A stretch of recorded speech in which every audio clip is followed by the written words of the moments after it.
نفسي افهم كيف سوتها. السالفه ما فيها، جاني طلب واحده بتروح من بيتهم للمول، لما وصلت لقيت الادميه جايه معاها طفل يمكن عمره سنه او اقل، ماني عارف الصراحه. جلست هي هنا وحطت ابنها في المقعد اللي وراي وخلاص ومشينا. وبالعاده وانا امشي اهوجس كثير واشغل قصص عشان لا اطفش وانام في الخط ولا ازعج العميل. وصلنا المول الاقيها نزلت وانا كملت شغلت القصه وكملت مشيت. طبعا كنت اسمع قصه لفاطمه المتواضعه يعطيها العافيه.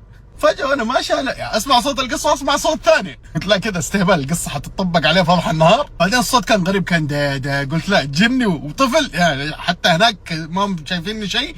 قال كوميديا. لا ده اهبل يا ابوي، ارسل له اي احد عادي. ادور يمين ادور يسار ما الاقي شيء، لفيت ورا اشوف المسكين جالس كذا قاعد يطالع فيه مبتسم للحياه. انت ايش جابك هنا وانت اصلا حق مين يا ابني؟ فجلست على رجلي وبدأت اتساءل هذا حق مين؟ هذا ايش جاب؟ وهذا كيف صار هنا؟ واستوعبت ان حق الادميين دوب موصلها، وانا اصلا ما بعدت كثير عن المول. وفي الدعم الفني حق اوبر، اذا احد نسي شيء اقدر ادخل واقول لقد لقيت غرضا وكذا. بس المشكله ان الدعم يطلب مني اذكر نوع الغلط، ايش اقول؟ لقد نسيت طفلها؟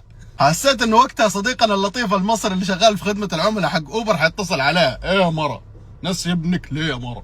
حينسى كل اللي تدرب عليه في احترام العميل وتربيته شخصيا. فكتبت انه لقد نسيت غرضا. قالوا ايش هو الغرض؟ قلت غرضا، ما حد له دخل، هاتوا الرقم خلينا نتواصل معاها. دقيت عليها استاذه انت ناسي شيء؟ قالت دقيقه، وسمعت صوت قربعه الشنطه. انا هنا بديت انجلط. خلص التدوير كذا قالت لا انا تمام انا معي كل شيء. انا هنا انجلطت.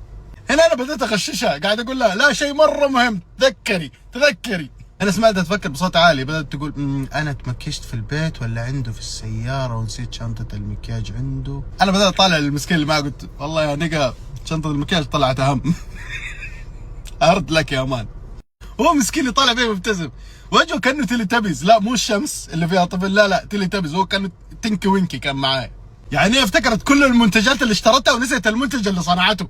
وهنا مقطوعة بسيطة بعيدا عن القصة. صديق الرجل التيز اللي كل ما سابته واحدة قال لنا أنا أي واحدة تسيبني مستحيل تتخطاني بكرة تندم. تزوجت وحملت وولدت وربت، صح مو كثير بس ربت، ونسيته بكبره. ما تبغى تنساك أنت؟ والله أقرب زبالة في الذكريات. انا هنا طبعا الكيل قلت لها اسمعي ترى ولدك اللي معاي فلذته كبدك. قلت اوه ولدي بالله كيف؟ قلت لها بالله. المهم رجعت لها الولد، وصلت عندها قلت لها بس سؤال واحد، كيف نسيتي؟ ابى افهم. قالت لي معلش انا ام جديده. قلت لها طيب تمام، بكره لما ينساك في دار العجزه لا تسالي ليش سويت كذا، حيقول لك انا كمان ولد جديد.